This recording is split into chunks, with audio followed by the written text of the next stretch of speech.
अस्सलाम वालेकुम फ्रेंड्स, मैं भाई दोबारा से ध्याड़ी लैके अज की नई वीडियो। उम्मीद दोस्तों तुम सारे ठीक होवोगे। तो दोस्तों अज जो अं समझ लो कि चरी वाला जो किला रहा ही ना वो वाला अज अं बीजन आया। तो पहली अं गोंगलों वाला भी बीज छड़िया। यह किले तो जो वेख्या हरी हरी तो नज़र आती भी, इस तो परे जो ना गोंगलों वाला किला है। तो यह जो अं पहला बीजा का जो समझ लो कि वाहवा दिन हो गए ने। तो यह जो ना हूँ अं अज चरी वाले बीजन आए हैं। तो अं लिया नवा बीज कि समझ लो कि 6000 तो कुछ का 200 घट 6000 का अं बीज लिया कणक का 50 किलो का।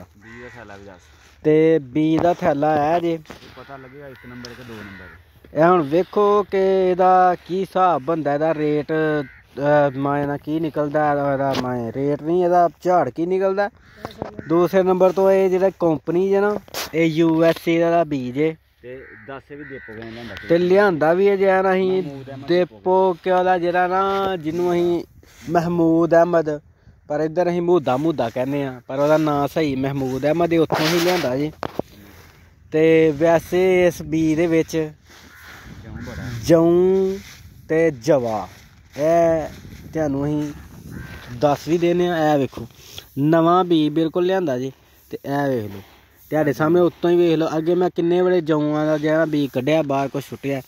तो विच जो ना तकरीबन अं भी कहने कि जऊआं का बीज वो पता नहीं कितों आ जाता जबरदस्ती, क्योंकि साल बाद बीजना दूसरे साल डबल त्रबल हो जाता। यह वेखो तेरे सामने जो है ना बीजिया जाता फिर हुंदा ते बीजिया जाता तो फिर अगों वधी जाता। तो यह DAP जे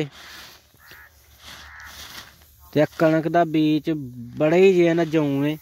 तो पैसे भी अं जो है ना इस वास्ते देने कि जो है ना अगों बीज नवा ये जऊं शऊं ना बेच हो, पर फिर भी जो है ना जऊं जो है बेच ही होंगे जे। यह बेईमानी ते जी कणक का रेट लेना ना वो लैंदे ने 6000 तो 50 किलो का थैला देंदे 200 घट 6000 का दिता जी।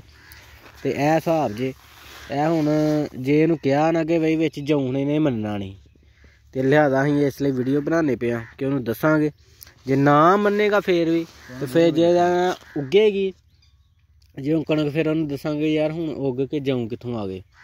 तो ये जिन्ने भी डीलर ने ना कणक वाले ये मेरे हिसाब नाल विच जऊं सुट छड़दे ने कि जो है ना साल बाद 2 सालों बाद जो है ना हर साल जो है ना जिमीदार बेचारा नवा बीज लैके पांदा रहे तो साड़ी जी दुकानदारी चलती रही।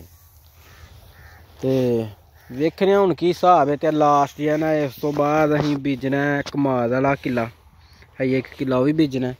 वो तो वैसे हूँ अं जो है घरों ही बीज पावे, क्योंकि ये भी वेख लिया की हिसाब ये भी जऊं ने। तो अं वो जऊं हैं अं कहने कि चलो 1 किले का जो है ना अं पा लांगे नवा, पर इन्हें भी खीर कर छड़ी। ये भी जऊं बड़े ने, जऊं तो जवा भी है वो चलो अपनी जी घर दी वो जवा है नहीं, ये तो जवा भी है तो जऊं भी है ने, दो किस्मां ने। तो ये हूँ जो कणक उगनी तो अगों चाहरे फिर डबल त्रबल ही होना। तो यह रखने का फायदा अगों बीज का नवा का कोई नहीं। अगों जो है ना बीज फिर किसी होर डीलर को चैक करांगे, पहला चैक करांगे खोल के तो फिर बाकी जो